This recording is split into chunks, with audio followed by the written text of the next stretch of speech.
अस्सलाम वालेकुम व्यूअर्स, मैं हूं बाजी परवीन हेल्थ और ब्यूटी टिप्स की तमाम वीडियोस को देखने के लिए हमारे यूट्यूब चैनल को सब्सक्राइब करें और बेल बटन आइकन को प्रेस कीजिए।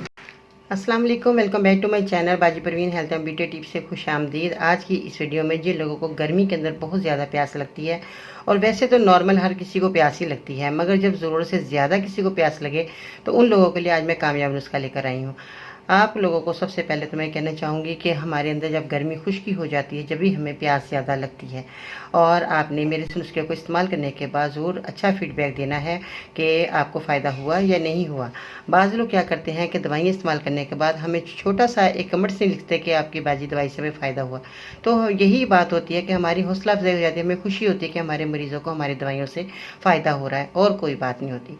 और इसके अलावा जिन लोगों को बहुत ज़्यादा ज़ुबान खुश्क रहती है और ये मैदे की खुश्की की वजह से भी ऐसा होता है, तो मैं आज आपको कामयाब नुस्खा बताने वाली हूँ। इसमें आपने क्या करना है कि तुख्मे बलंगा आप ये देख रहे हैं साफ़ सुथरी है, और इसको आपने घर में लाकर भी और मज़ीद चेक करना है, साफ़ करना है, क्योंकि आप खाने के लिए एक दवा को तैयार कर रहे होते हैं।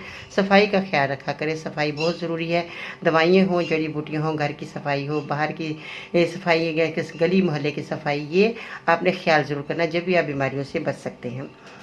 इसके बाद छोटी इलायची का आपने इस्तेमाल करना है और चीनी का आपने इस्तेमाल करना है। बस आपने तीन चीज़ों का इस्तेमाल करना है। एक और चीज़ है, वो है खुश्क आलू बुखारा। खुश्क आलू बुखारा आप नमक लगाकर उसको दिन में 2 या 3 पीस आप रोज़ाना चूस लिया करें। इससे भी ज़ुबान की खुश्की और मैदे की खुश्की ख़त्म हो जाती है। और इसके अलावा आपने तुख्मे बलंगा 1 चम्मच आपने इस तरह भर लेना है।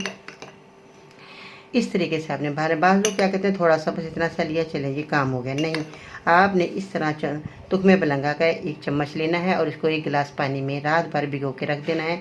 सुबह आपने उठना है, इस तुख्मे बलंगा का जो पानी है ये फूल चुकी होगी गिलास के अंदर, और आपने इसको थोड़ा सा मज़ीद और ठंडा पानी डालकर इसको फेंट लेना है। फेंटने के बाद आपने 1 चम्मच भर कर इसने आपने 1 से 1.5 चम्मच आपने चीनी का इसमें ऐड कर देना है, इस तरीके से। ठीक है जी, ये होगी चीनी और आपका तुख्मे बलंगा जब आप डाल देंगे गिलास के अंदर तो मज़े का ये शरबत बन जाएगा। निहार मुँह आपने शरबत का इस्तेमाल करना है। जब आप ये शरबत इस्तेमाल करेंगे तो आपको सुकून मिलेगा, ठंडक मिलेगी, और सारा दिन आपको प्यास नहीं लगेगी। इसके अलावा आपने क्या करना है कि छोटी इलायची 1 से 2 पीस आप मुँह में डालकर जाया करें। बाहर जब धूप में निकलें तो 1 से 2 इलायची के दाने, ये मोटे मोटे दाने आपको नज़र आ रहे हैं, इसके अंदर थोड़ा सा टूटा हुआ दिखा देती हूँ, देखिए इस तरह के दाने मोटे होने चाहिए। बारीक सूखे दाने होते हैं वो नहीं, इस तरह के दाने। 1 अदद इलायची अगर मुंह में डालकर आप चबाकर धूप के अंदर बाहर निकलते हैं तो ये आपके लिए बहुत अच्छी, ज़ुबान की खुश्की ख़त्म हो जाएगी, मैदे की खुश्की ख़त्म हो जाएगी, आपको सारा दिन अच्छा महसूस करेंगे।